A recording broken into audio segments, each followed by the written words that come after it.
Hey guys, this is Adam.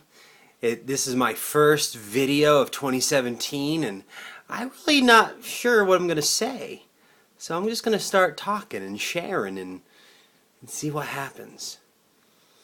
Well, this Christmas season has been very interesting for me. I've been living out here in Oklahoma for about a year and 4 months if you include the March that I came out and kind of scoped out the area. And it's been a journey, to say the least. But you know what's been so cool? As I've been thinking about it and just kind of processing different things, there has not been a month here that I have ever gone without paying my bills. There's not been a month where I've not been able to, eat. And I've seen here, when I stop and if I'm not just, sometimes when we complain, it's hard for us to see these kinds of things.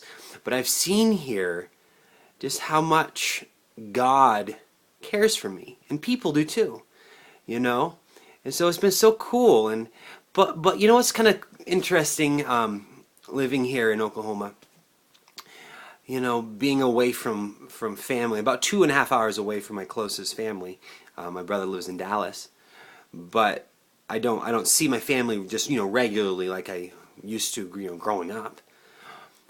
But and sometimes just the feelings of loss, having I'm sure you've watched my videos or have seen heard my story, having lost my mom 2 years ago, and that feeling of loss can be really tough, especially around Christmas time, because and my birthday, because she made Christmas, especially birthdays, she made birthdays super special. My mom regularly would ask us on our birthdays, hey, what do you want to have for lunch? Or dinner, And for me, it's probably always like between stromboli or lasagna. And then she also wanted to know, what do you want for dessert? And I like pecan pie and cheesecake. And so around Christmas and birthday times, it can be really tough not having my mom around. I mean, this year it was pretty tough not having her around. But you know what's so cool? God is so awesome.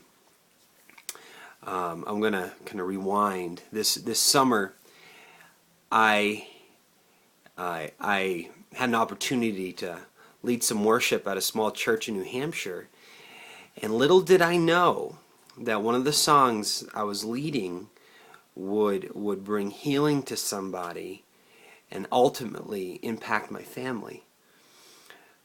This last summer, my father, who had lost my mom, of course, about 2 years ago, he started dating somebody in New Hampshire. And at first, I was just not great with it, I just didn't have a great attitude about it. I remember coming back here to Oklahoma, and maybe was it September or August, my dad calls me and he says, I'm engaged. And I said, great, bye.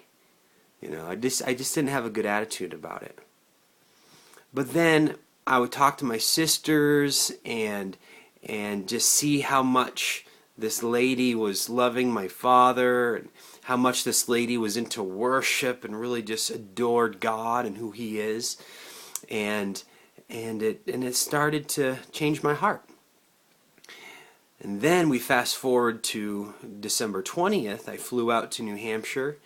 I was in New Hampshire from the 20th all the way to January 5th, just last week. And just from the beginning, just interacting with this lady, her name is Bonnie, I got to see how God set this up for my dad and for Bonnie. Both of them, my father and Bonnie, have been broken.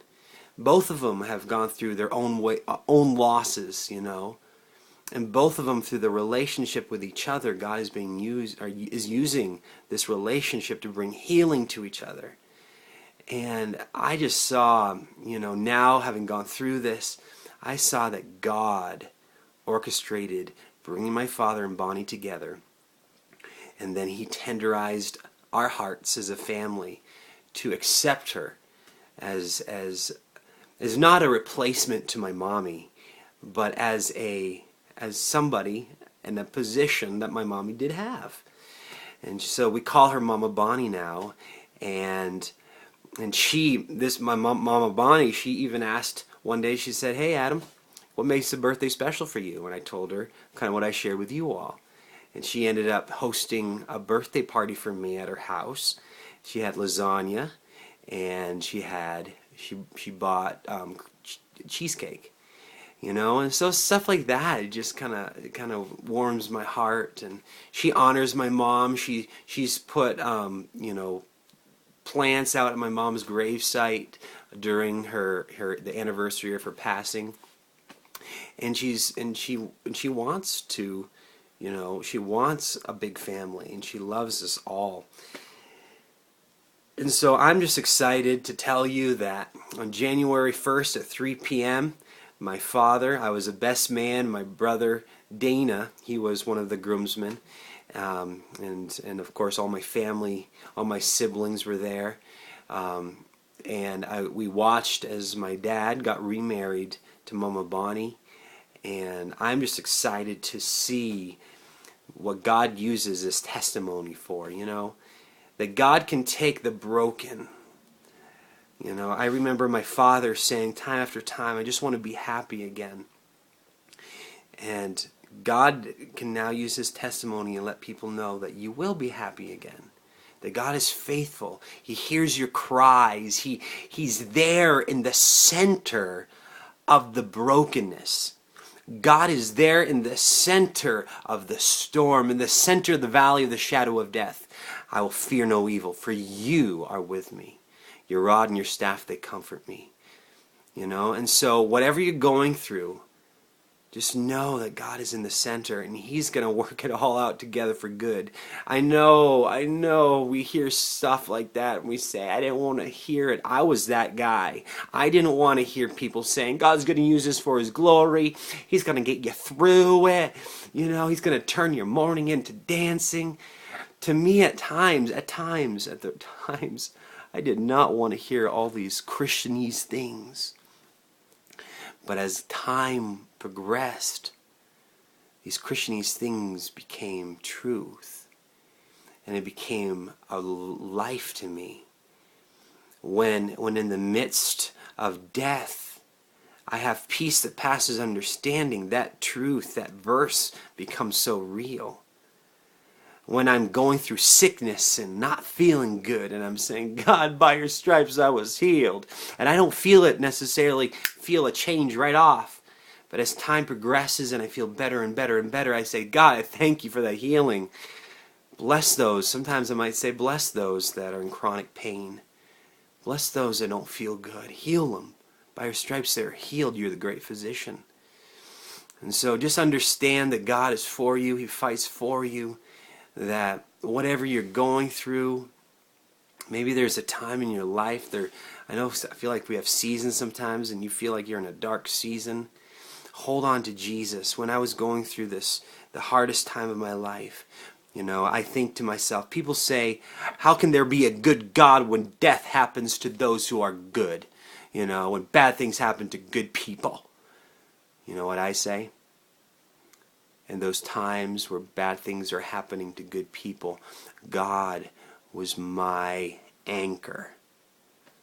And remember what I said earlier, all things work together for good to those that believe him. Sin and death didn't come from the heart of God. It came as a result of man's disobedience. Okay? And so we brought this on ourselves. However, if we allow God to come in and carry us, he will work it out for good. So that's kind of my first 2017 video sharing my heart and letting you know what's going on. And if any of you ever need support or prayer or encouragement, I'm here, and I want you to know that God is with you. He'll never leave you. He will never forsake you. He's there to bind up the brokenhearted. So God bless you, and we'll talk more this year. God bless.